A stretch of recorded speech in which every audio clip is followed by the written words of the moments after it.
Hello and welcome to Around the Ice on Fantasy and Frames. I'm your host, JT, along with my co host, Toast, and our friend, Aaron Tometich. Going to talk about some gambling, some fantasy hockey, and everything else going around the NHL tonight. Stick with us here on Around the Ice.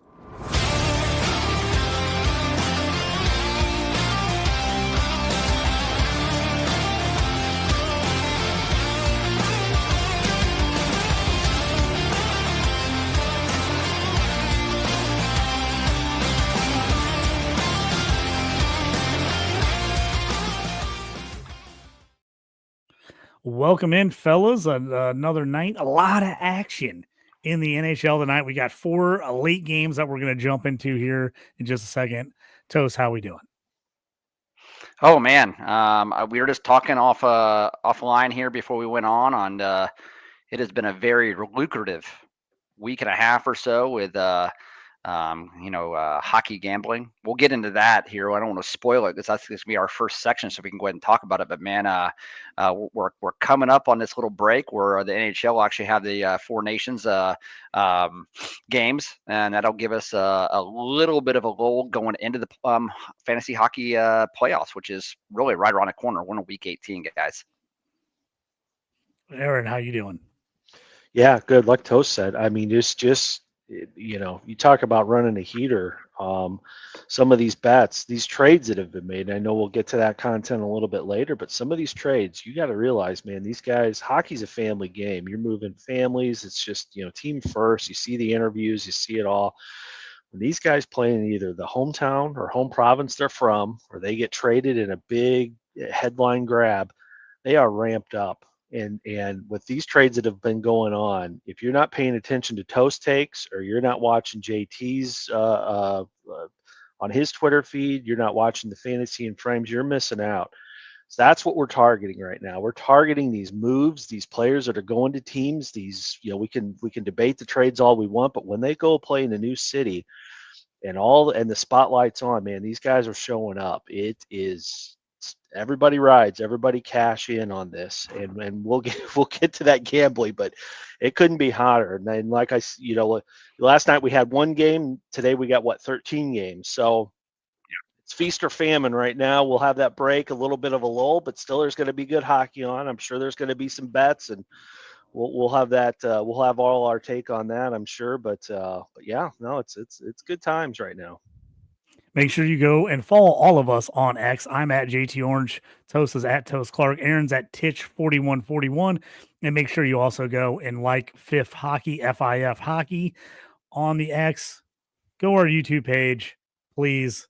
Podcast, anywhere you listen to podcasts, give us a review, rate us, leave a comment. All that stuff helps us out. We would appreciate it. And again, all kinds of fantasy football content over there on Fantasy and Frames as well.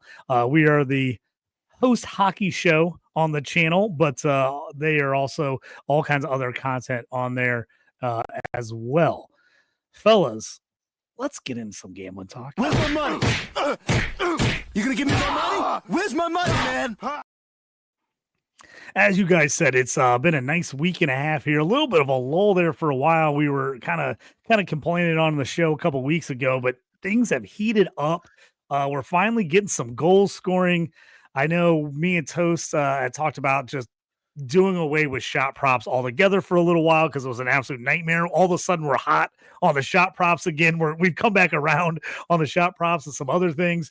Before we get into kind of where we've been winning, let's give the people some late night bets. We got 4 games coming on here in the late night segment. So we want to jump into that in case you guys want to get in with us here on some bets. We got the Red Wings at the Kraken starting here at 10 Eastern, 9 Central time. Then we also have Avalanche at Canucks, same 10 Central or 10 Eastern, 9 Central time. And then the 2 late ones, Canadians at Sharks at 10:30 and 9:30, and then Ducks at home against the Stars. Again, another 10:30, 9:30 start. So usually we get maybe 1-2 games, but we got 4 late night action, some good contests here. The Canadians is a team we've been writing. Sharks have been exciting. The Stars on the road at the Ducks. They've been a little down. They're a pretty big favorite tonight. Avalanche, we'll talk about them in a little bit with all the moves they've been making here lately at the Canucks in a big game there. And then my Detroit Red Wings at the Kraken in a game that they really could use tonight. Fellas, where are we looking at this night's game? Anybody want to get in on this little late night action? What do we have? Yeah, JT, I'll start off here, and I really want to start off with your Wings, man. So Detroit at Seattle, 9:00 start here, Central Time. I like the Detroit money line, personally. That would be the play. But these two have actually played 8 times, the last 8 times, and all 8 have actually went 6 goals or more. And 6 of those, they've actually went over the 6.5 mark, where they've actually been 7 or more. So, Seattle, I went back and checked. They've actually been playing some high-scoring game. We remember last Tuesday, we were actually watching Seattle, JT, versus Anaheim, and Seattle doesn't play any defense at all, man, at all. Remember, we needed Seattle to kind of come back and help us out with that parlay. It was a monster. And, I had a monster bet on that one. Yeah, we both did. We were real close, and I think we should go Detroit, Seattle tonight as well. Man, we know actually how bad that Seattle is on D. Okay, so more of the same here. I think Larkin, he's been averaging over 5 shots a goal a game in his past 6 games. He's got 6 points in his last 6 games as well. You got Lucas Raymond. You can get on an assist prop as well, and he's got 5 in the last 6. And Brandon Montour, man, and if you watch him and Vince Dunn for Seattle, they're the only ones shooting a puck for Seattle right now, and it's by a long shot. Man, Montour actually had 8 shots on goal in a previous game here. Dunn's been shooting a ton as well. So over the past 2 weeks, they're shooting like forwards. Detroit, they give up the 7th most goals or shots on goal in the league. So that's a good opportunity for a same game here, JT. And I want you to work on that while we're actually talking these games. I think we should have Montour on a shot on goal. We should actually play maybe the over 5.5.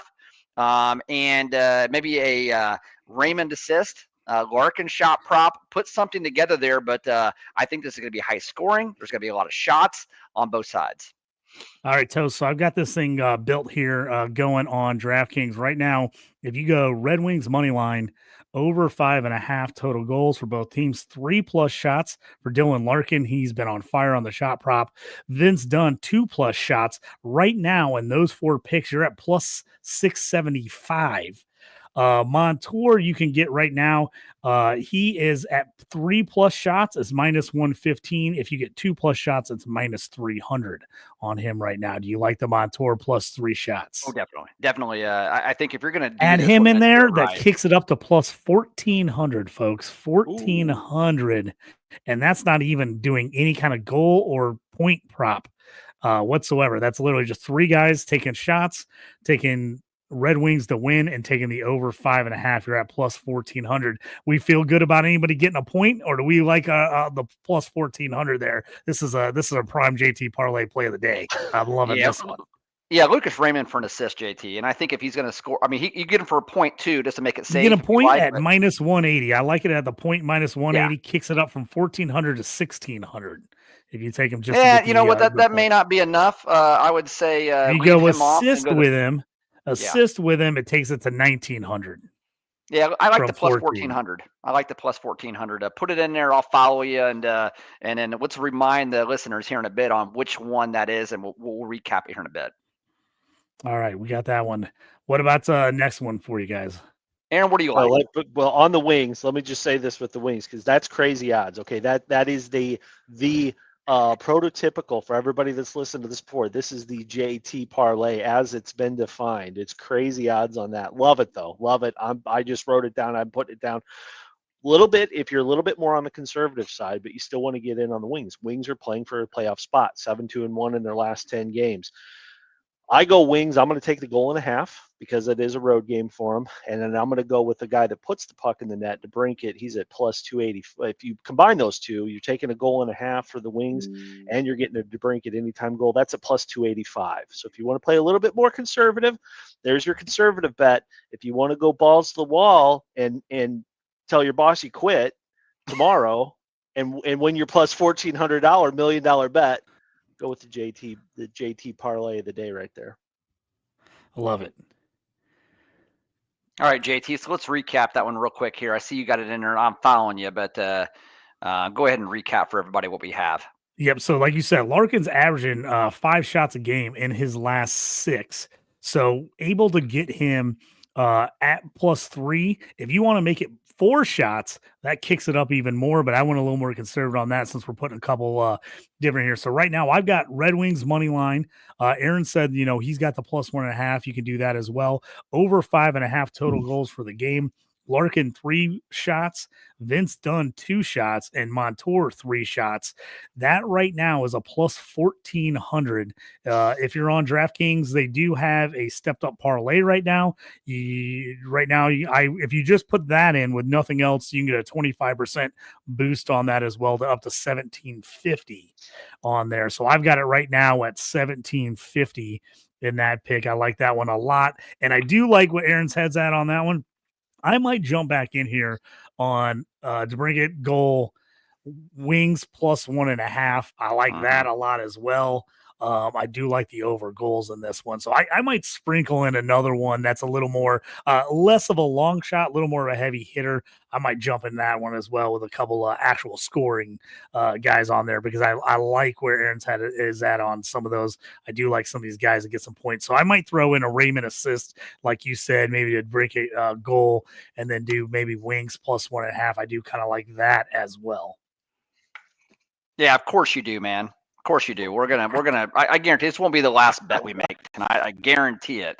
So because we'll get to that. We'll get to that here. Aaron, you want to cover this Colorado Vancouver game? You want to have anything to talk about that, or do you want me to jump in? Yeah. Well, okay. Yeah. The perfect segue. Okay, so what we talked about before, how did we get to this hot streak? At least I'll speak for myself here. Again, it's these guys that got traded. They're showing up, they're playing, they're in a new locker room, they're impressing their teammates. You got Kittle, who came over from New York, the JT Miller debacle. He's over, he's playing well in Vancouver. Now it's Colorado. I get it. Juggernaut. Colorado, they're okay. They're so. They're a human team on the road. Last time they played in Vancouver won 3-1. Low scoring game. Not sure. I haven't seen who's starting in nets. Not sure who's got the net tonight. But right now, it's not too bad. You can get a goal and a half for a home team, Vancouver. Again, they're Petey's got to show up now. JT's gone. Kittle's playing well. So I got Kittle at a point. And I got Vancouver. Again, I'm taking a goal and a half here too. They're the home team. You do that, you're at +194. So again, a little bit more on the conservative side, but I like what Vancouver's done so far this year against Colorado. They've slowed down that attack. They've played them well. Kittle's been playing well since he switched to uni. So I'm going that. I'm going to go conservative on that one. And I threw another one in here just while you were talking about there. If you want to go another Red Wings one, not quite as high odds, but still pretty solid at +700. You can go Raymond assist. You can go Larkin 1 point. You can go Larkin 2 shots. DeBrincat anytime goal and over 5.5 is +700 there. So I'm probably going to jump back in with multiple bets. I usually tend not to like to do that, but the only thing that I'm doubling up here is the over goals, is the over 5.5. I like it. I'm going to get on both of them. Let's have a big one tonight, boys. Now, okay. Well, one thing I'm going to say, JT, just to anti-jinx this, if it's a 1-0 game, you got to shave your beard. We got to put something out there so we get that bad juju out. We got to because that's a lot of bets on the Wings tonight, my friend. We've got to get that. Just had to say it out there. I'm not saying we're going to hold you to it, but we got to do something. I like it. We can do it. Right. I'm going to get one of these too. I'm getting one only of these if it's two 1-0. Only if it's 1-0. I'm telling you, yeah. No worries. The 1-0. Wings get shut out 1-0, and the beard's coming off. Well, and if you guys like shot props, so we got 2 banger games for that tonight at 9:30 Central. Dallas at Anaheim. Anaheim gives up the second most shots in the league. Dallas has been shooting the puck a lot of late. You guys know how hot Jason Robertson's been. Yes, I do. We talked about him last week. He hasn't cooled off still. I like Robertson for 2 points tonight on the road at Anaheim. I have Evgeny Dadonov as anytime goal at plus 330 as well. For my Toast Lotto pick for my Lotto goals, which is plus 9,600 tonight, I got Morgan Frost, newly acquired for Calgary Flames, to actually score a goal. You got Evgeny Dadonov to score a goal for Dallas. And you got Christian Dvorak for Montreal, who actually sneaky good in scoring goals. He's always just seems to kind of pop up there.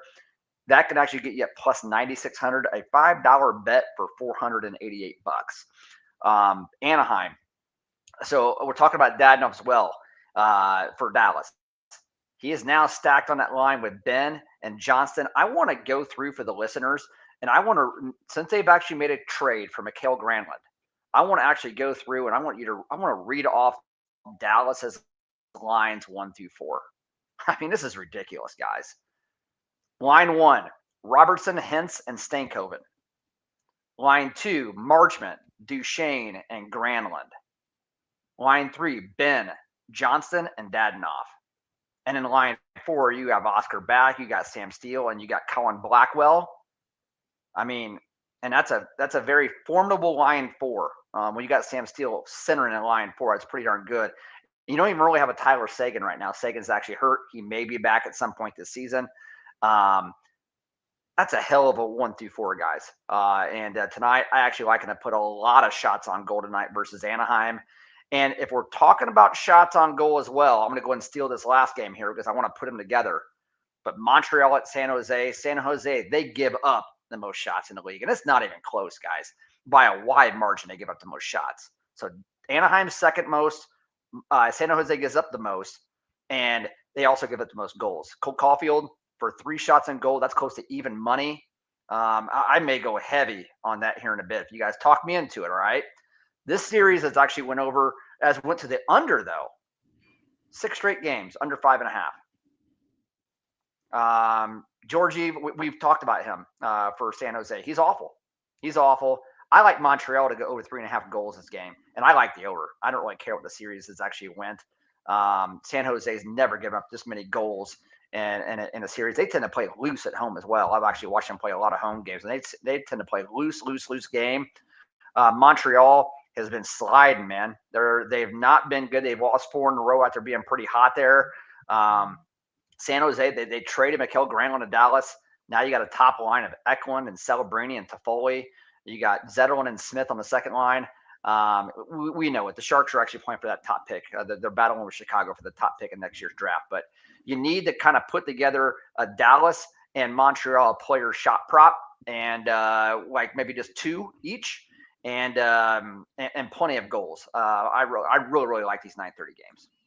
Yeah, Toast, I was going to say, put those together. I'm going to tell you on that. I'm on a shot prop. Gail jumping in. Gail, thanks. He says Larkin, Cat, Montour, all 2 shots at minus 105. If you want a little builder there, that's a nice little one. If you don't want to get crazy with my JT Parlay long shots, that's a nice little builder. 2 shots each for those guys. I like that one. They've been, ever since the coaching change, the Red Wings have shot the puck a ton more. I mean, it was like they would not put the puck on goal. Now they are. They're shooting I think it's near 30 times a game. They're getting 30 shots on goal. They're much more offensive since the coaching change. I like that a lot.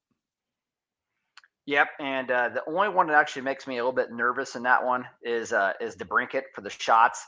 He can be a little erratic with the shots here, even though lately he's got 20 shots in his last 6 games. I do like the Larkin play.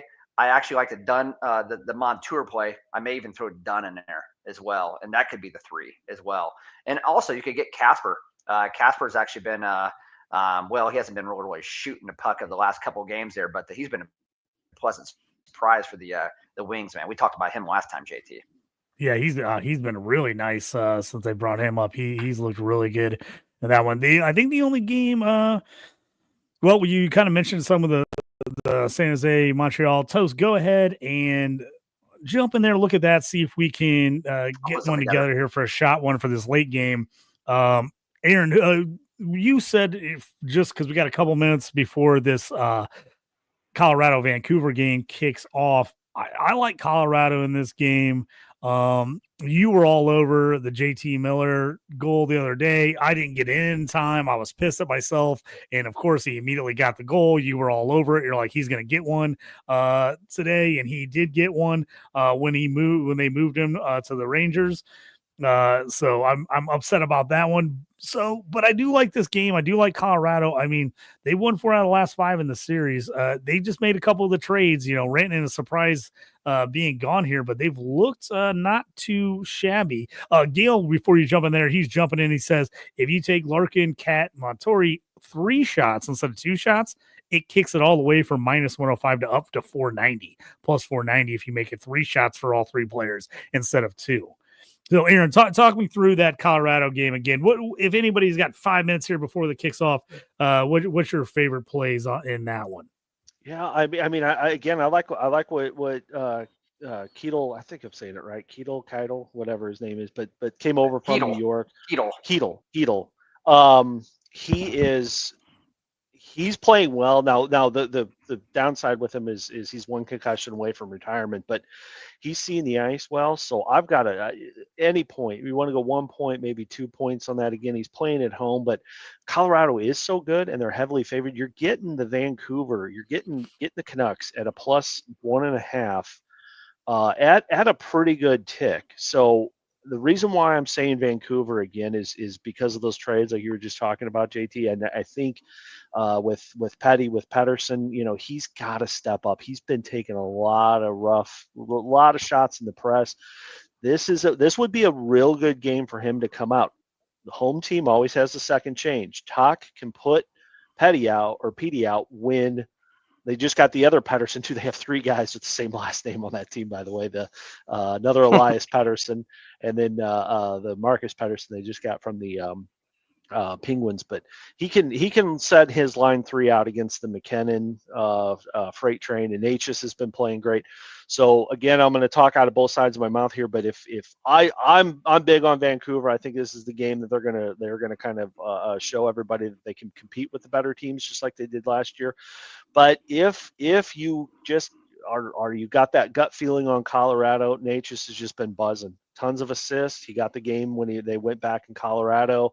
He's playing line 1. He's getting a lot of minutes. He hasn't skipped a beat since coming over in that trade. So again, just highlighting those guys that are playing on new teams. But I'm going Heidel for over a point, and then taking a point and a half for Vancouver.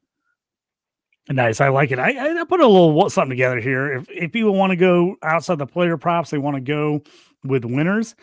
I jumped on this one. I've got Avalanche to win it, money line. I got the Stars puck line minus 1.5, Red Wings to win it, money line, and Montreal over 3.5 goals. You put those 4 together for the late night games, plus 1,146. Plus 1146 on those 4. I've got that one thrown in there as well. That's Avalanche money line, Wings money line, Stars minus 1.5, and Canadians over 3.5 team goals, plus 1146. I got that one in there as well. All right, fellas, now that we've got the late games talked about, let's jump into some of these early games action. Let's talk about some of the things that have been happening and, where we've won some money here lately. Oh, the good old hockey game is the best game you can name. And the best game you can name is the good old hockey game. Hey!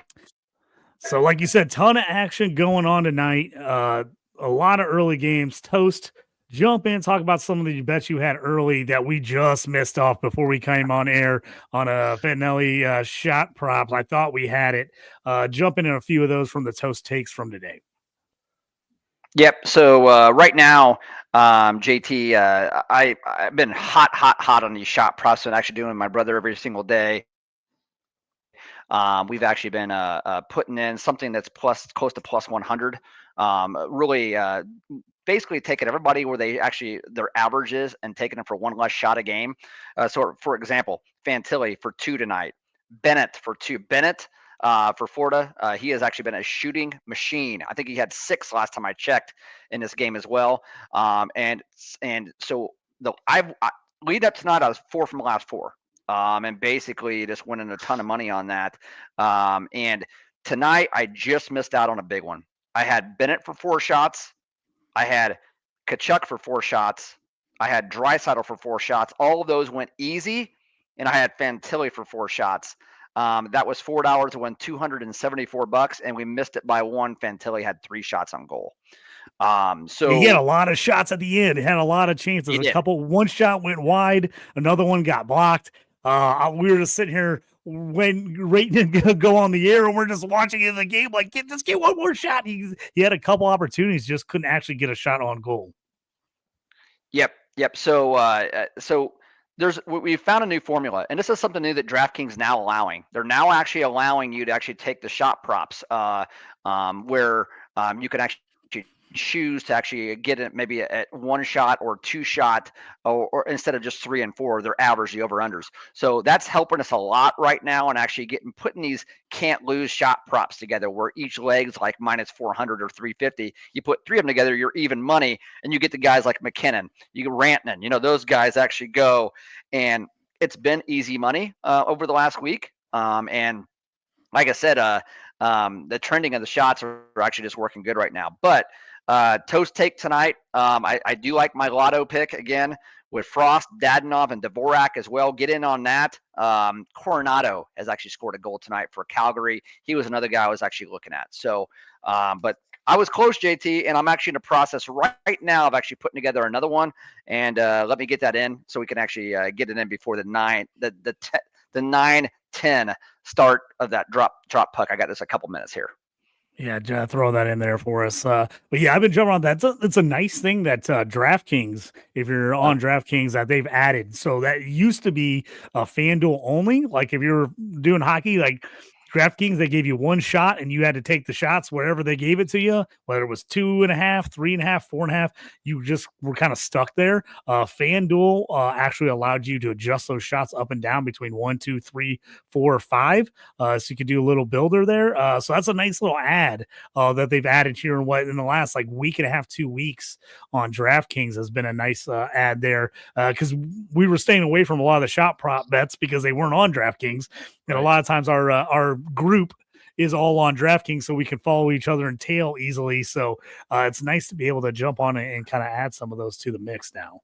Aaron, what about you? All right, and anything from these early games or Toast? What do you got going? Yeah, real quick. I just want to get this in before everybody. You guys got about the DraftKings will probably close here in about 5 minutes. You can go 4 shots on each one of these guys right now. And I'm going to go ahead and go Cole Caulfield with 4 shots. Again, the Sharks give it the most shots in the league. The most shots, and it's not even close. Caulfield is the only guy on that team that shoots a ton. All right. Brandon Montour has been a shots machine just go look at the game logs. It's ridiculous. Detroit, they give up the 7th most shots on goal a game. Okay. So get him for 4. And then Wyatt Johnston for 4 as well. Johnston's coming off a game where he actually, I went and looked at it. I can't remember exactly, but I think he had 5 and he had an 11-shot game not that long ago as well. The Ducks give up the 2nd most shots in the league as well. So I'm going just basically on the stats, the matchup, that's 4 shots as well. You can get it for plus 2,032. $10 pays you $214.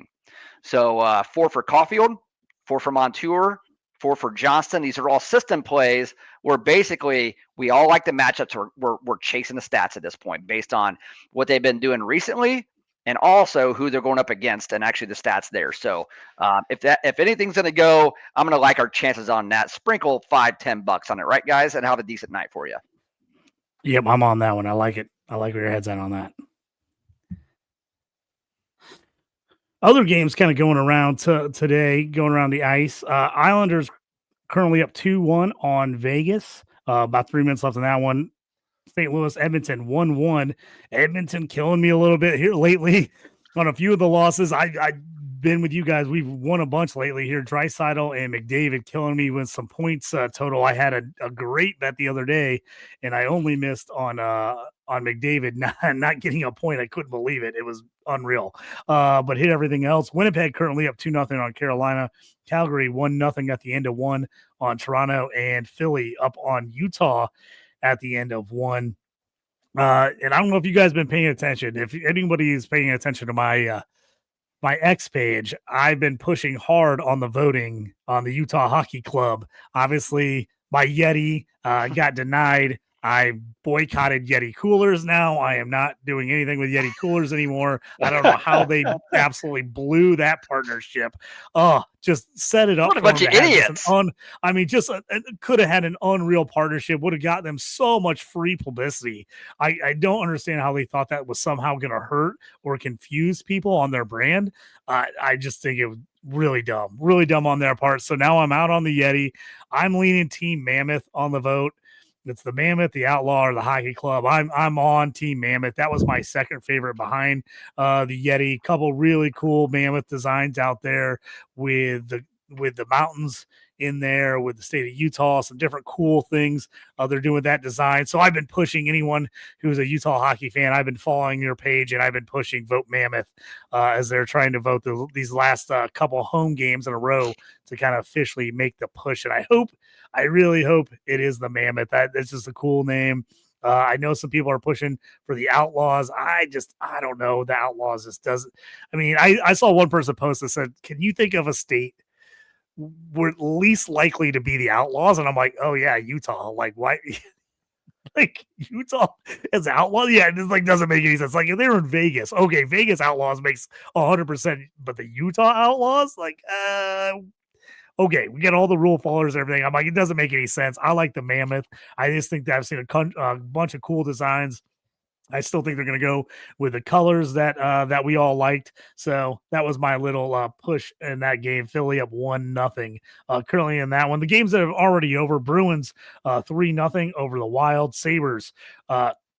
Where the Sabres come from lately? Oh, they're all of a sudden scoring like crazy. They win 3-2 against the Blue Jackets. Devils 3-2 in overtime against the Penguins. Lightning 4-3 against the Senators, and Capitals in a really nice battle with the Panthers. The Caps plus 100 at home get the win 6-3.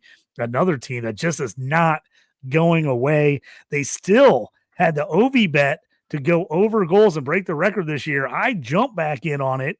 Toast, I know you jumped out at the beginning of the year. I missed it. The first game started before I actually got the bet in. It was back up on FanDuel this last week, and I jumped back in on it as he's been hot. Yeah, Ovi can't skate anymore. So man, he loves those empty netters. He just literally. If you go back and look at his 25 goals, I guarantee probably 7 or 8 are empty netters. They got to be. Hey, I tell you what, guys. The Islanders. Now watch now. Islanders are on a heater. They have no business winning this game tonight. It's 35-14 on the shots, and they're gonna win. They're going to win. They're going to win 2-1, and they get outshot 35-14. But the Islanders have been doing it. Watch for them right now. And also, too, man, we talk about it every single podcast.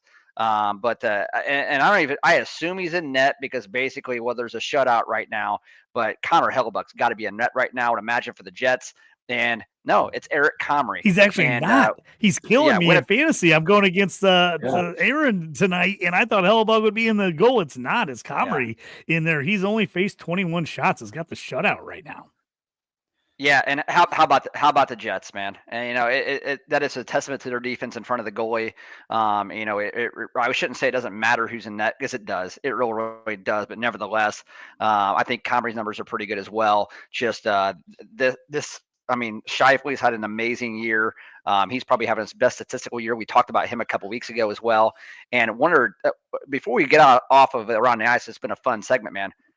What's wrong with the Maple Leafs? The Leafs have not been that good, man, at all. And I tell you what, if I'm live betting anything right now, I'm liking the Flames on the puck line on the live bet. And they're like, well, Toast, that's easy, man. They're up 1-0.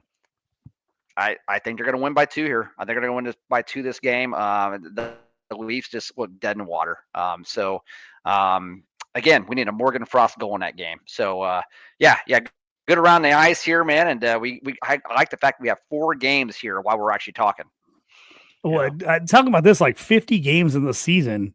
If you guys would have said who's going to be leading the East and the West after 50 games, to say Washington was 77 points and the Jets was 77 points, are you serious? There's no way. I mean, the odds would have been insane for those two teams at this point to be leading their respective conferences. It's wild how good those teams have been playing. Like you said, we're at that point of the season where you look at the records, you look at point totals, and there's some teams you're like, ooh, they're starting to fall off. And other teams are. So you got Toronto still in second with 64 points. Yeah. They're only 3 points behind Florida. But if you've watched in the last week or two, it hasn't been pretty. Usually that's a team I feel pretty confident in getting some players in my bets. I hit a nice Nylander bet. They had a plus 150 surge on goal scorer for him. I hit that the other day. It was a nice one.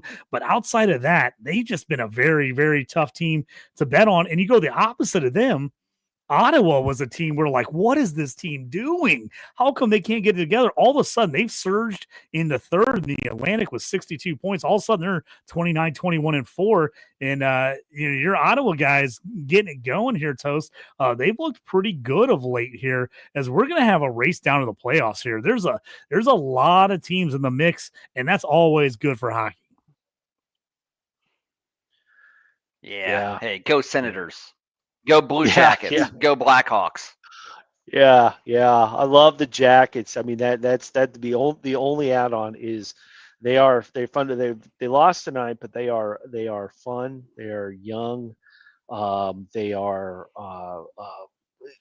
playing the game the right way. This Kent Johnson guy, he's shooting the puck when he needs to. He's playing smart. He's getting on the back check. I mean, again, just top to bottom, a pretty solid team. Again, you talk about surprises. I'd agree with you though.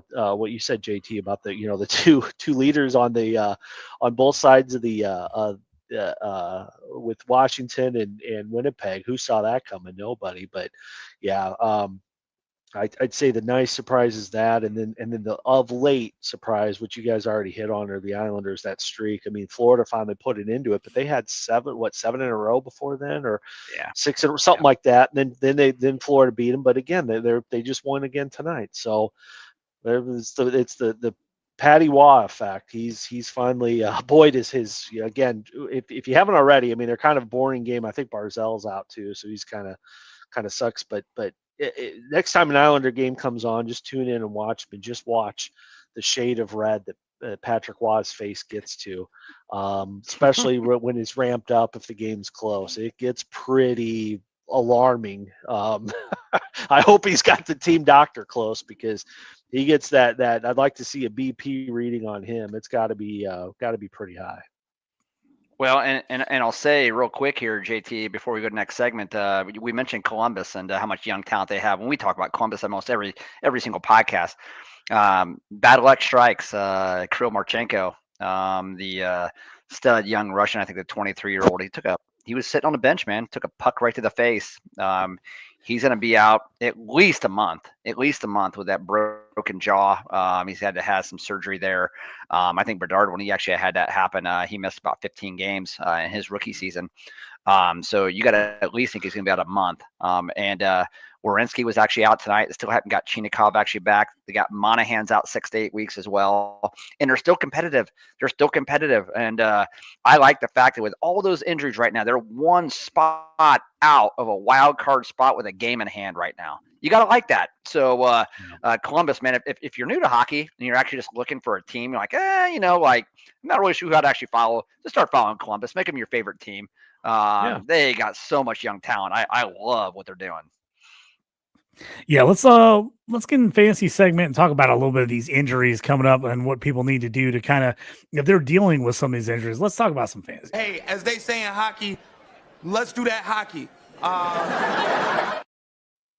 So this is our fantasy hockey segment. Coach, you just brought up Aaron Tometich with a broken jaw. A bunch of other guys, injuries are kind of picking up here, but also be aware sickness. I've had quite a few guys miss game here or there. Flu bug is going around. It's happening kind of all over the place. Guys missing games. Quinn Hughes, he's missed the last couple. He's been sick. He's supposed to be playing again tonight. I haven't seen yet if he's officially going to be in the lineup, but there's been quite a few guys dealing with that. Nico Herscher, he's week to week with the injury. Another guy on one of my fantasy teams, Miro Heiskanen, for Dallas, another guy that's out for a little bit here. So these injuries kind of starting to pick up a little bit. You already mentioned Monahan, Norris for Ottawa. He's on the IR. He's week to week as well. A few other guys out there. So who do we need to be looking at as we're kind of going through all this stuff, figuring out, is there anybody out there kind of trying to keep an eye on, guys you're looking to pick up if you need to fill in for a week if somebody's out, or say you got a couple of these guys now on the injury reserve, who are we looking to add to the roster just kind of hold ourselves over until these guys can get back in the lineup? Yeah, let's at least recap some of the high-end names here who are actually on the shelf right now, and it varies based on whether or not they're day-to-day, week-to-week, or month-to-month as well. But Quinn Hughes, like you said, they're calling it a low body injury, but I think he's also actually been dealing with a sickness as well. It's kind of unknown when his return going to be, but I don't really think it's long-term. Tage Thompson the same. Again, he misses tonight's game. He's a little banged up. I think he's actually going to be in the game next time, but he did miss tonight. Buffalo and Columbus, man, it was like that game was 3-2, and it was like, where are all the guys? I mean, everybody was been hurt. Kaprizov, long-term IR. He is out for a long time. We really don't know. But if for fantasy purposes, for your fantasy playoffs, don't expect Kaprizov to actually help you out. He won't be there. Nico Hischier, upper body injury, the often injured Nico Hischier, I should say. I'm shocked he actually went this long without actually being injured. You see how amazing he's actually been. He's week to week. Zach Werenski, Columbus Blue Jackets, again, unknown, but basically he missed tonight's game. Doesn't appear to be anything serious, but he did miss tonight, a little banged up. No. So here's some LTIR guys. Noah Dobson, New York Islanders. We'll talk about the Islanders here in a bit. Miro Heiskanen, Dallas. Marchenko, Blue Jackets. Cooley on the IR. It's undisclosed amount of time. So that's a little bit concerning as well for the young 20-year-old stud from Utah.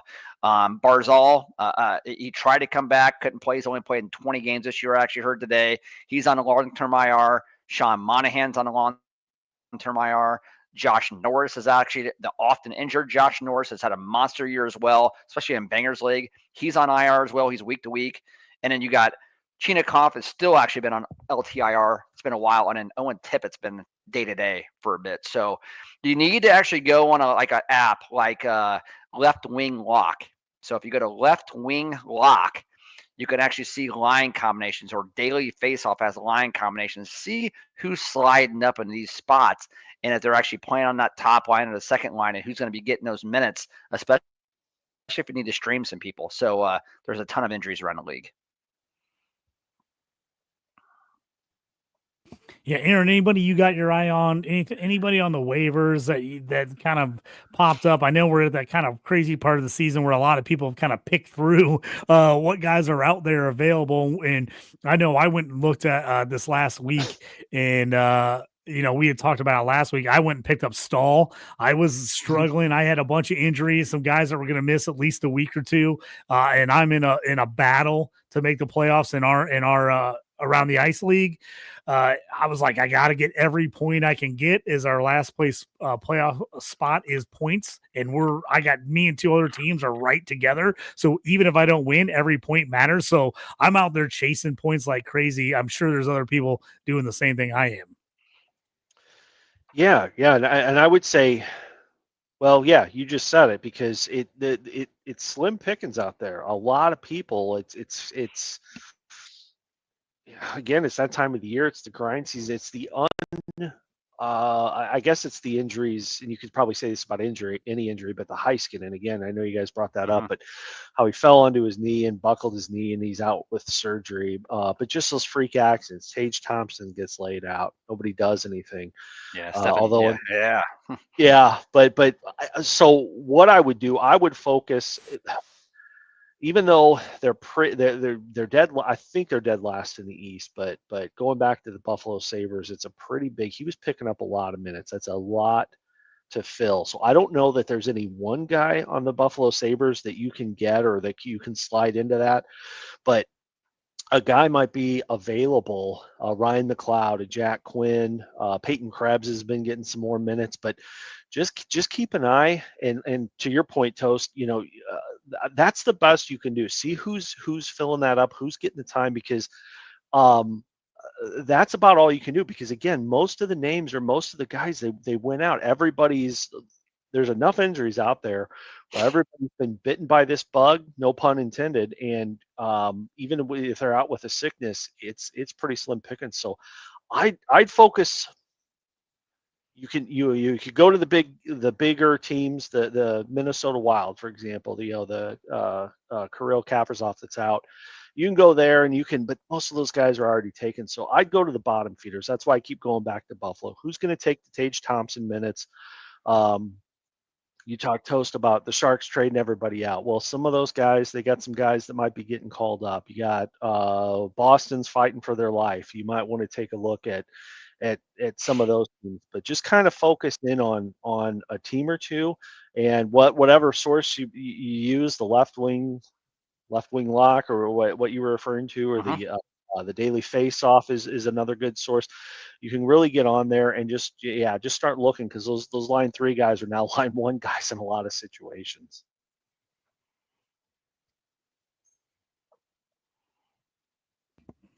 Yeah, Toast, was there anybody on your radar? I was just kind of looking through, our Just League, our home league. There's a couple guys out there, they're not going to give you a ton, but they're at least playing on some teams that are scoring some points. You got a guy like Nick Dowd for Washington, Pajot from the Islanders with some of the injuries, Rodriguez from Florida.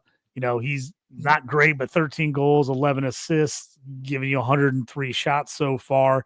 So it is, like you said, some of those guys are kind of just out there and about. If you can get a guy that's either getting a decent deployment with some other good players, are these guys going to save your team? Probably not. But if you're just like me, where you're like, I'm just hoping a prayer that they give me something on a night where I can get some kind of points out of them, even if it's for 2 or 3 games or for a week, and then I drop them when somebody comes off the IR or somebody else becomes available, somebody else gets desperate, they make a move needing to play, and I find a guy on the roster. Anybody else that jumps out to you sitting out there right now? Yeah, I like Ridley Gregg for Ottawa. Again, my second favorite team. But really, Gregg's a good player. 22 years old. He's center eligible. He's all the way up to the center too, and that's because of Josh Norris injury. So Norris is week to week. That could mean 1 week, 2 weeks, 3 weeks. You don't know. But Gregg was actually already the line 3 center, and basically now he's actually up to the line 2 center. And I saw the line 3 center, Pinto, just left the game early tonight. So that's actually, if you are a Gregg owner or actually want to be, that's a pretty good sign that he's actually going to get quite a bit of time on ice, and he's already getting good time on ice. Gregg, he's a banger. So I drafted in our Bangers League, in our Dynasty Bangers League. I dropped him just because I figured maybe I could get him back later on, and I could. Hint, hint. Somebody else can actually go get him, but I may go back and get him. He's still on the entry level contract for those of you that are actually in those cap leagues as well. So you're going to get him for underneath $1 million. 28th pick, the 2020 entry draft, 9 goals, 9 assists for 51 games. That doesn't sound like he's tearing it up, right? But he's got 92 hits, and he scored a point in each of his last 5 games, and make it 6. He scored tonight as well. So that's 6 straight games with a point. Starting to pick it up. All right. Again, I mentioned the time on ice. I'd have to go back and see tonight what he got. But I know he's been averaging right around 17 and a half minutes of ice on time on ice for the last 7-8 games. That's a lot for him. He's still only 28% rostered on Fantrax. And he'd be a great addition in Dynasty. So go see if Ridley Gregg is out there. Again, a 22-year-old up-and-comer. You know what? I like that. And I just did the same thing, JT. I just jumped on our home league, and I can't believe this name escaped me. I was just talking to another one of our home league guys with him, Tony D'Angelo. KHL hero of the Soviet Union, came back. He's playing for the Islanders. So is he the spark plug why the Islanders are on a heater? I don't know. Maybe he got the game winner in overtime a couple nights ago, but he's been added 12. He's leading the league, at least in on the Fantrax stats, 12% increase in people picking him up and adding him on a team. So again, the pickings are slim. Tony D'Angelo.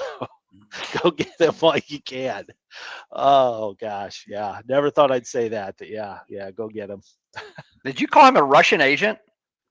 No, Russian hero of the Soviet Union. He played in the KHL, went over to because nobody would sign him, so he went and played the KHL for half a season. He's over there just Oh I my don't know what gosh. he's doing, but yeah, he's back now.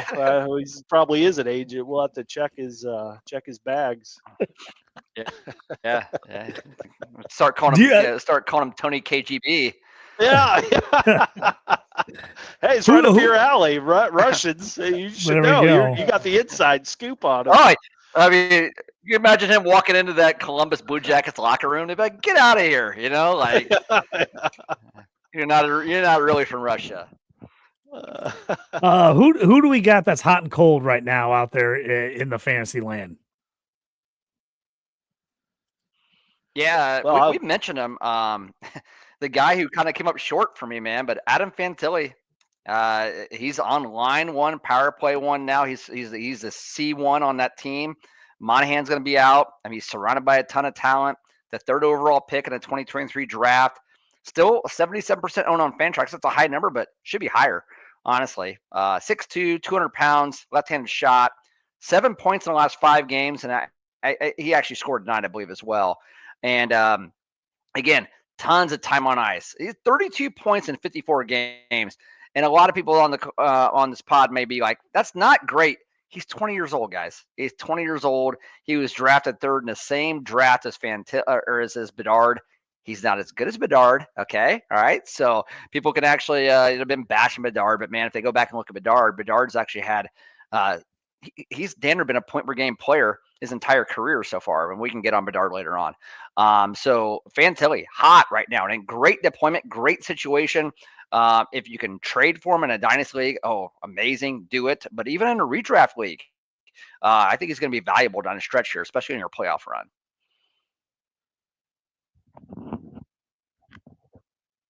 I like Aaron. You got anybody hot or cold on your list for this week?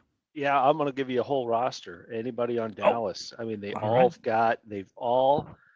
not a breakout like J-Rob's been playing well. You talked about him a little bit earlier, Toes, Jason Robertson, Wyatt Johnson starting to play better, Rupe Hintz, but these guys are all sitting around 20 goals. Duchesne is playing very well there.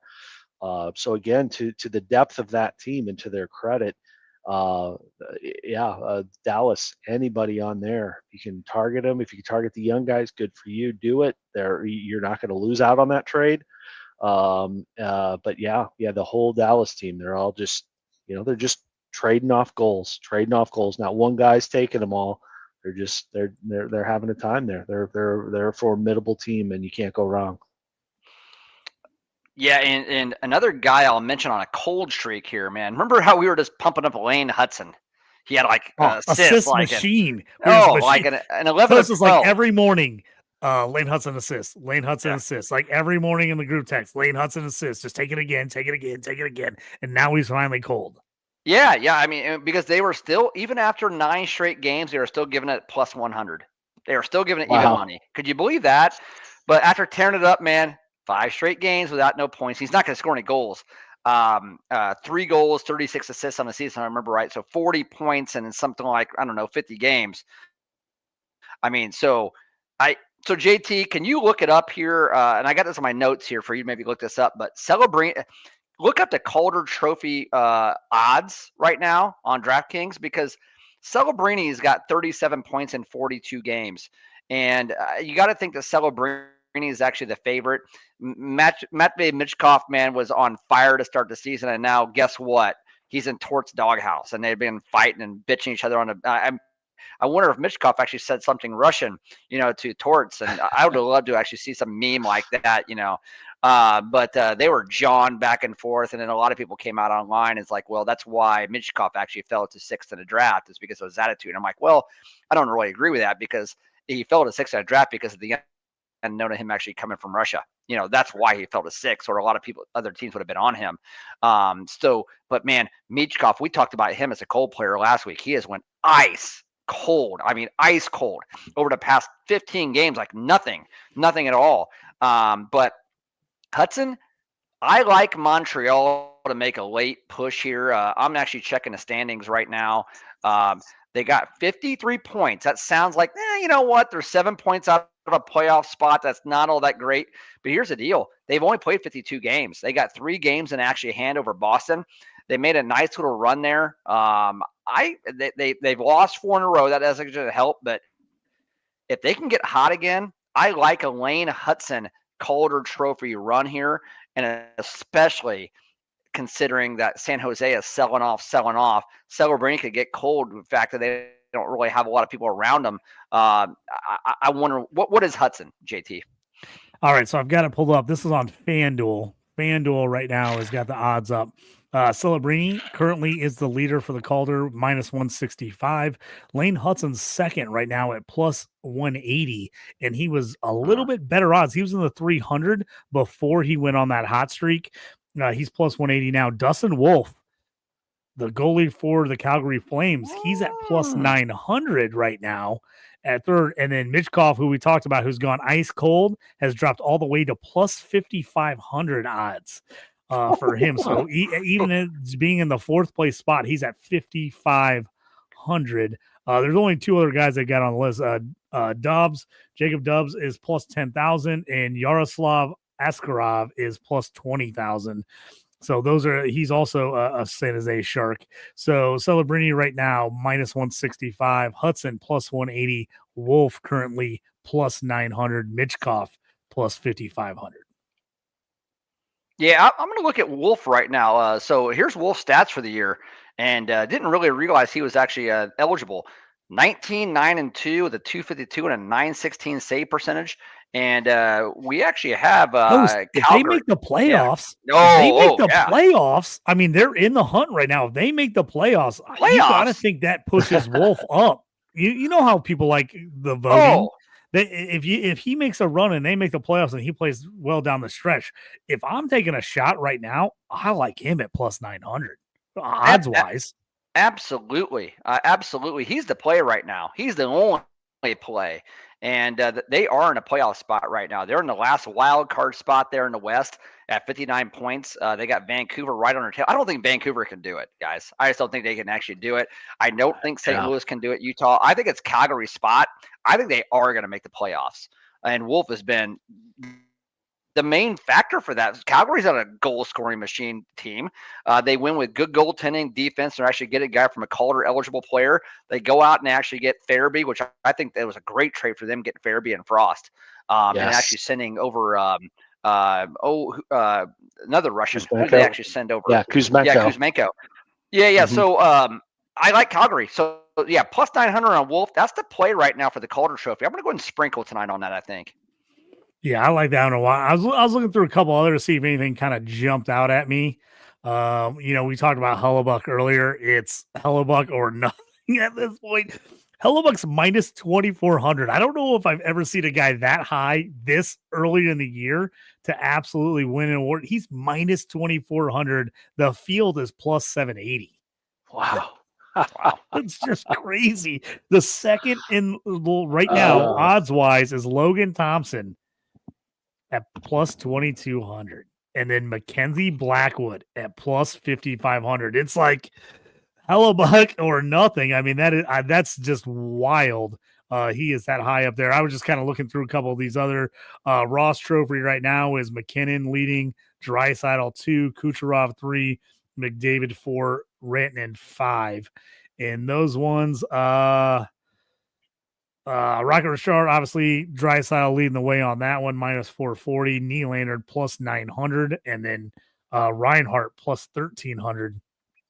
The next on the list, Hart Trophy, right now, pretty interesting.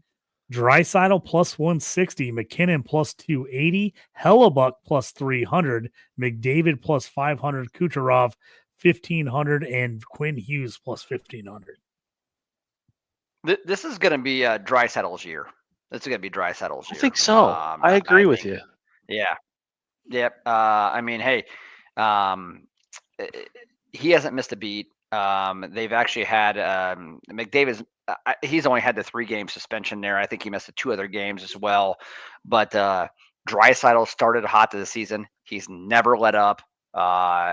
He's been an absolute machine. He actually is going to start in that $14 million deal in the offseason. He wants to prove he's actually worth every single penny of that. He set the market. This is Draisaitl's time to get that MVP. He's an MVP type of player. He's a top 5 player in the league. And if you can get him at plus 165 right now, barring injury, I think it's going to happen. I think it is. Yeah. And I know we're in the fantasy segment, we're not in the betting segment, but I got one more for you guys. Just why I haven't. Yeah, why not? Yeah.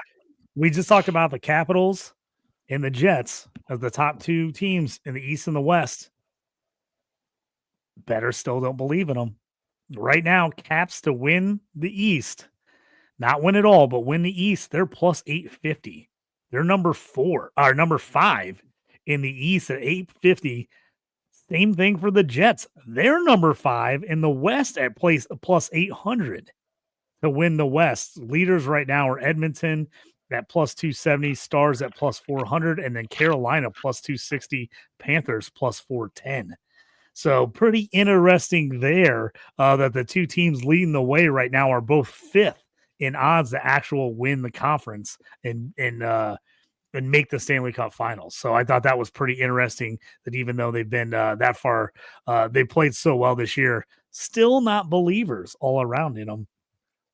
So I thought that was pretty interesting. You know, I'd like to know how many of obviously most of those teams you just rattled off, they're going to have a big presence in the nations, the 4 nations. Florida has the most. I think they're sitting at 8 or 9 players. But of those teams, it'd be interesting to see how many are going to play in that tournament and how many are going to sit at home and rest. Like there is no Team Russia. So I mentioned that because of Ovi, and he got the empty net tonight like we just talked about. And he's chasing that. So I don't know. I mean, how many of the guys are sitting at home? How many are resting, recouping? And taking it into the final the stretch run here. That's interesting. I'm going to have to visit that when I get a little quiet time this tonight. Is just the way it's hitting this time of the season. You know, it is. You're right. It is going to be interesting. There's already been a couple of guys that have some little bit of injuries that they've already said nope, they're not playing. They've already called them out. I know Team Sweden has had a couple of guys. They've already said nope, he's not playing. He's been replaced on teams. So it is going to be interesting to kind of see how that affects things. As you know, we got a lot of high end guys that are going to be playing in that tournament. But like you said, no Team Russia. You know, nobody from the Eastern Bloc is playing in it. So, you know, are those teams are a little more Russia heavy? Are they going to be, you know, looking good, seeing as though those guys are going to get some rest? So that'll be interesting for sure. Yeah. All right, we're at the hour, so I gotta speed us along here just a little bit. Let's take a look at the futures, Bright. And you, young Skywalker, we will watch your career with great interest. So who is a young guy we got this week that we want to feature, someone to keep an eye on coming up here in the NHL? Well, hey, JT, just another Blackhawks prospect. And why like, well, Toe's talking about another Blackhawk prospect, but guess what? Nick Lardis, okay? Nick Lardis, remember the guy's name. The 67th pick overall in a 2023 draft, 19 years old. The Brantford Bulldogs of the OHL. So out of all the minor league Canadian hockey leagues, he leads goals in all of them. 48 goals in 47 games. Lardis, okay? So, you know, when you think about Hawks prospects, man, you're thinking about Nazar.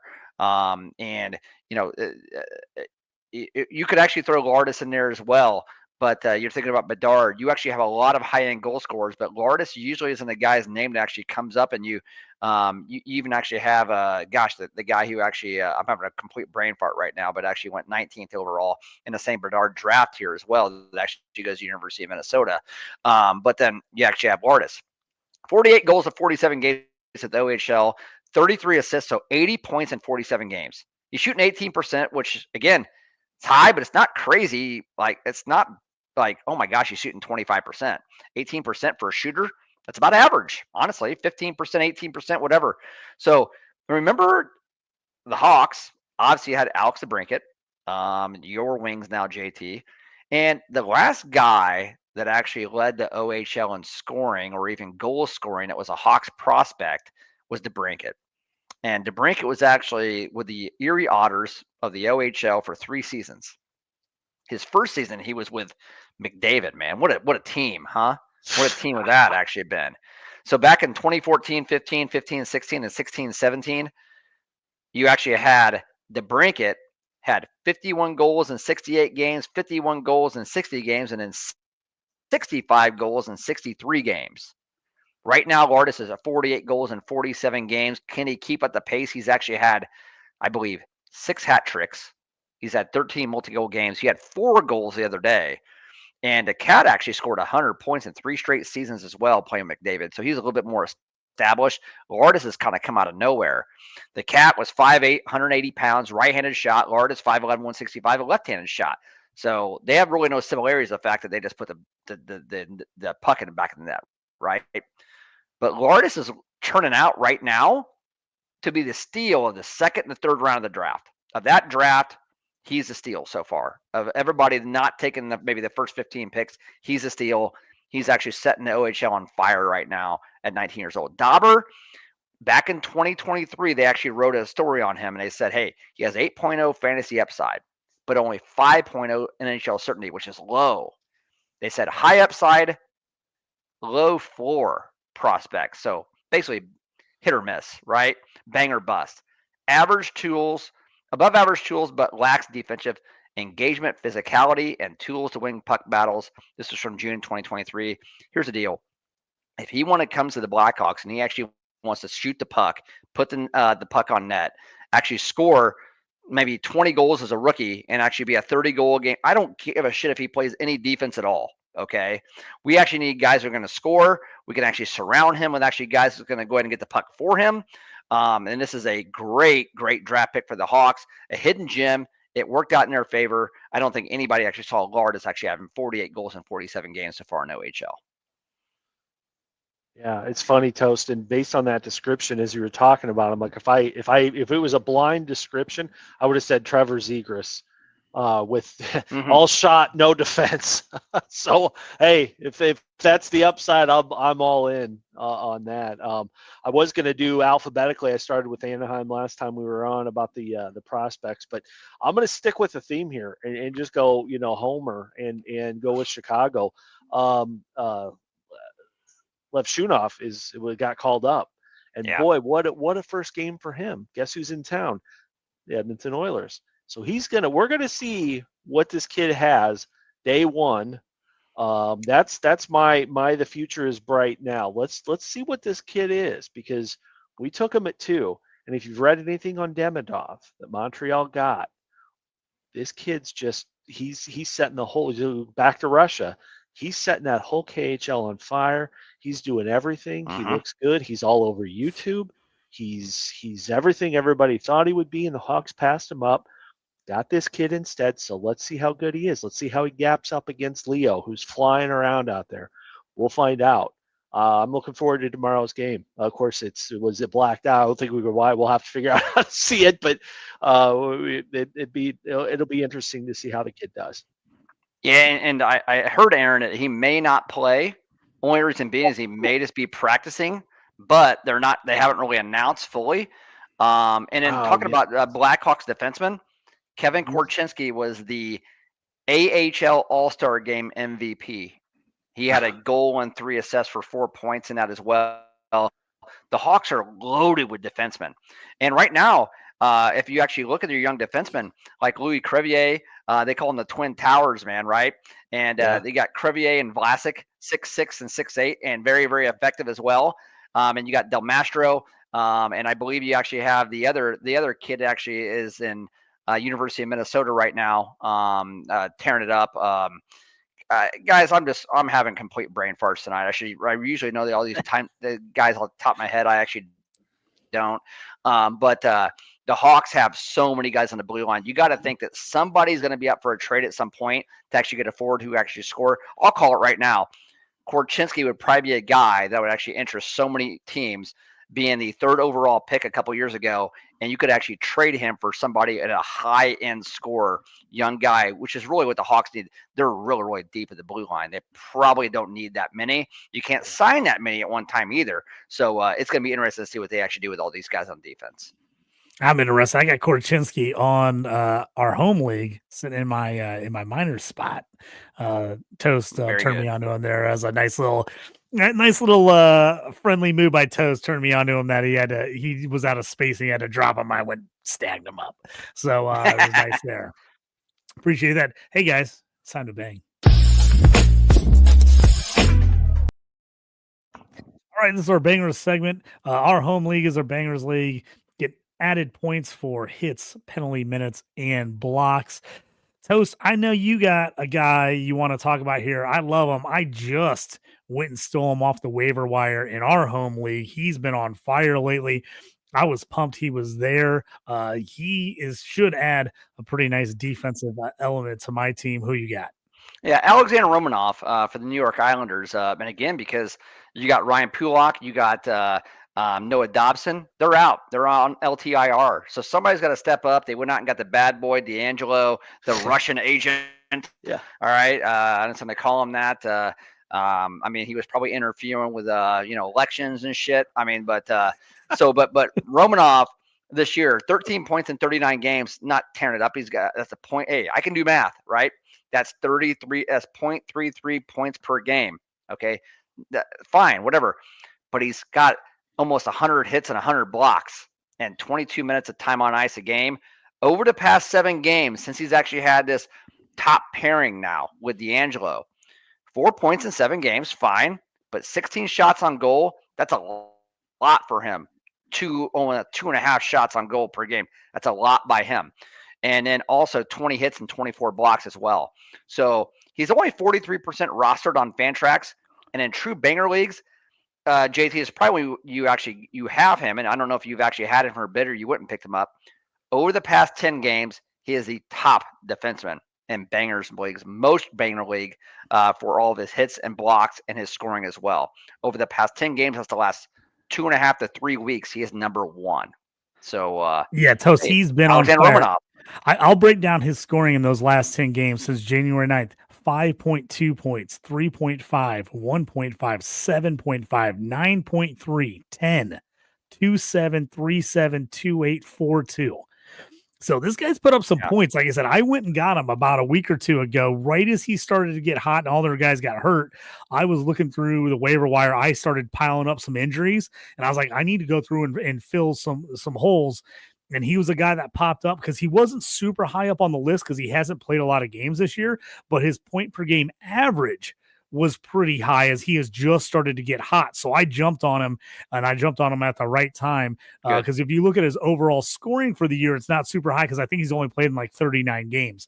But like you said, Toast, the last 2 weeks, he's been off the charts scoring, getting hits, getting blocks, everything. Like I said, he's almost at 100 hits and blocks combined. And again, that's only in 39 games. So this guy's putting together, a close to 3 blocks and hits per game. And if you're in a bangers league like ours, where we get 0.5 per each, he doesn't have to do anything else. He does those things. He's giving you 3 or 4 points a night. And that's all you can ask for out of a defensive player like that. That's just fantastic. Yep, great pickup, JT. And again, at the right time. Deployment's great. Let's hope Dobson actually has a hangnail that keeps him out the rest of the year. There we go. And Pulock, I don't know, just kind of, comes down with pneumonia. This sounds awful, or mono, whatever it may be, but you'll have something there. Yeah, I'm going to write him as long as I can. Obviously, if those other guys come back and he starts dropping off, I'll look to drop him and pick somebody else up. But right now, in a bangers league, he's been absolutely phenomenal for me lately. For the year, he's averaging just under 4 points per game. But like you said, he has been on fire. You look at that last 2 week span for him, and he's averaging nearly 6.5 points per game in those 2 weeks, which is just unbelievable for a non-scoring defensive player. Yeah, and JT, real quick, I want to mention here that we mentioned the Sharks top line now with Mikael Granlund actually gone, and what do you know? Celebrini actually gets a goal. Toffoli and Eklund with the assist as well. That top line does it all there right now. They're up 1-0 on the Canadians. Your Red Wings, man. And we called the over, right? We actually said it was a high-scoring game, 2-1. 2-1 after 1. And we don't have a whole lot of shots out of any of our guys. but nevertheless, it's trending in the right direction for the money line and the over. The shots will come. The shots will actually come. We've actually had some games tonight that actually have started pretty slow with shots have actually picked up. The Red Wings, they'll have to give up shots and bunch into Kraken's going to come out shooting the puck. So I like the where that's actually going right now as well. And then we actually have. And if you had points, Larkin's already got a point. You talked about Marco Kasper. Kasper's got a point. Raymond actually has a goal, and Sider has a goal with DeBrincat with an assist. Yep. So then my guy, Kako, I tell you, since he's moved over to Seattle, he's looked a lot better. He's got another assist with the Matty Beniers goal. So Kako for a guy, I mean, if you look at my fantasy scoring, he's one of the dead last guys in my entire lineup for points this year, but he's been hot of late and he's still young. So in the Dynasty, I've held him even when he wasn't playing well early on, but man, the move over to Seattle has been great for him. He has been really nice so far. Obviously not a guy scoring and winning the league, but he's finally getting on the board, getting some points, getting some assists. So I like what I've seen out of him. As again, you want those high point scoring guys, but when you're in a deep fantasy dynasty league, especially like us, sometimes you got to hold on to those young guys. You don't want to give those guys give up on those guys too early on. You got to hold them even if they're not getting you a lot of fantasy points at the time.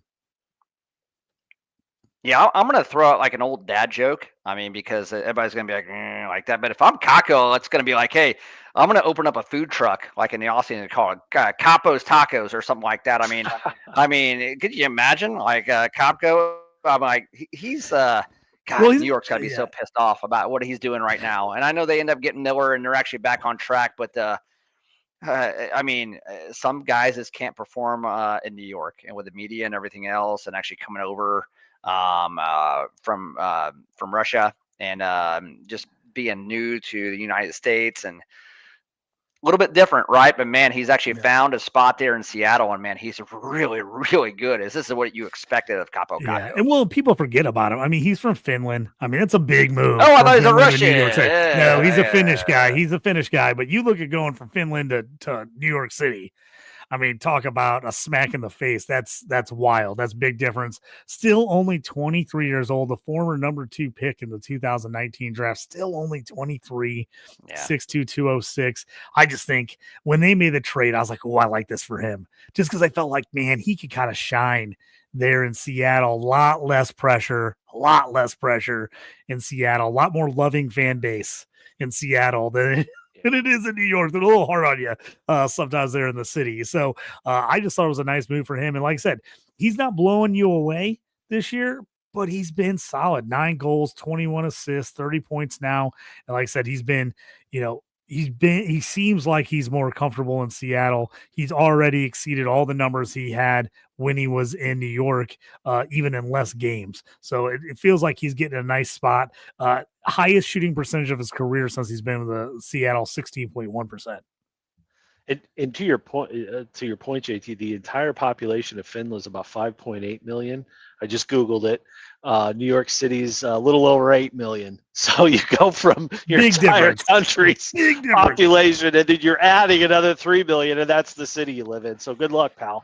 It's just not going to translate well for everybody. Some guys it doesn't bother them, other guys it does. You just don't know. You just don't know till you know. And yeah, he's really hit his home there in Seattle. And as much as it pains me, the banger of the week for my team, I own him in a different league, another deep dynasty league, but you probably know what's coming. It's St. Louis Blue, but Jake Neighbors. Last year he flirted with 30 goals, got 27 goals. He's not on that pace. He's nowhere near it. He stinks. He can't find the net. But where he's making himself relevant. He's getting a lot of hits and a lot of block shots. So right now his point per game hasn't dropped off a bit.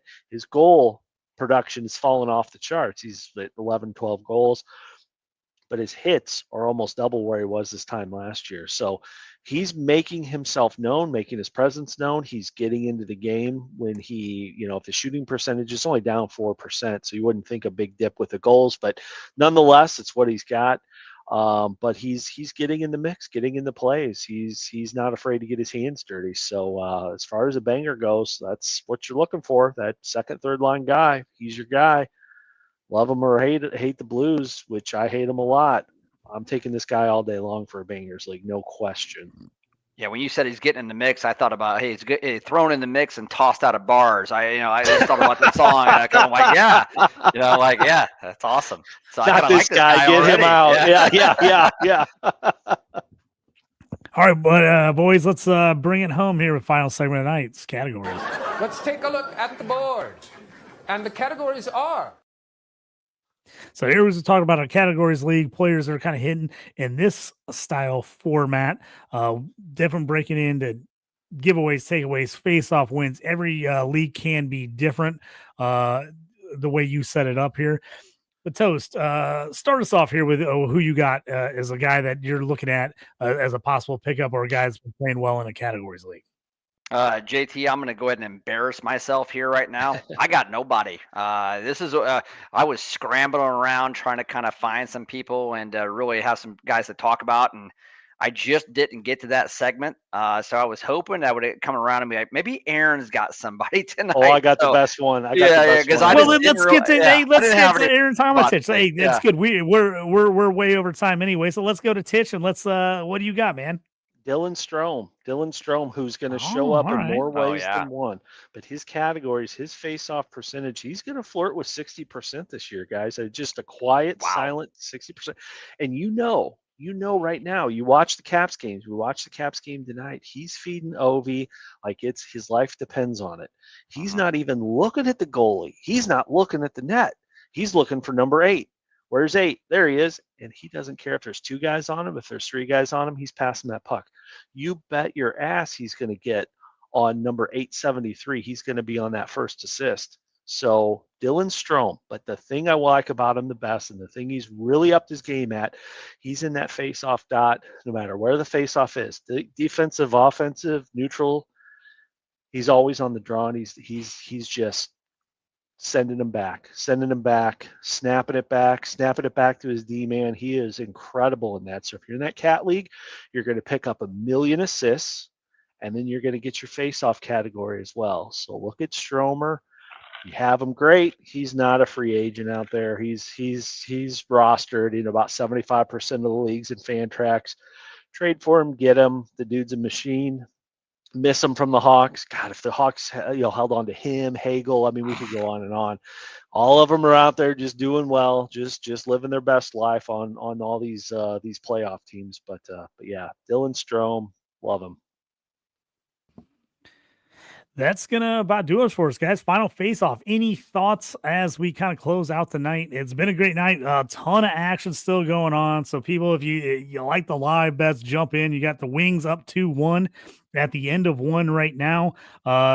Still going against Anaheim. Dallas currently scoreless in that first period. 1-0 San Jose up on Montreal in the first. Colorado, Vancouver scoreless as it heads into the second period. Philly up 2-1 over Utah headed into period 3. And just finished period 2, headed into period 3. Toronto has made a big comeback. They're up 4-2 as they finally found a little offense. My guy, Nylander, a couple goals for me, helping me out. And John Tavares, also a goal. I need it. I'm facing Titch here in our home league this week. We've got a battle going on. I need every point I can get. I'm behind you in the standings. I'm behind you in points. I'm trying to hold on. I'm trying to hold on and make it into the playoffs. We got a big battle going. Guys, I'm going to urge everybody, challenge everybody on the heavy nights. This is a heavy night schedule, Tuesday, Thursday, Saturday. And then we actually have a break coming up here for the Four Nations. So what I'm going to tell you guys is go ahead and get in on Brady Tkachuk, Nathan McKinnon, Philip Forsberg, Leon Draisaitl. Those 4 players shoot the puck like nobody else. And if you can get all of them at 2 to 3 shots a game and actually put them together, you can get them at even money. And you can go ahead and place heavy bets, and you're going to hit at a 95% clip.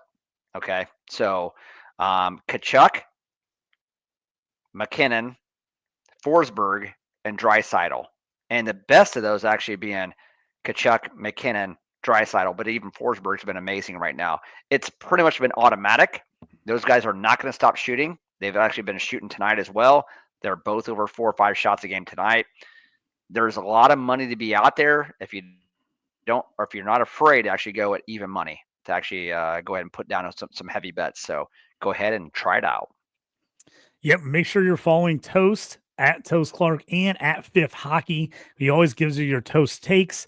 I throw in my Toast gives you the realistic ones for the most part, other than his anytime goal where he throws out the kind of the Hail Mary that he likes to go cheap there. Just throw a couple bucks on because it's a big timer.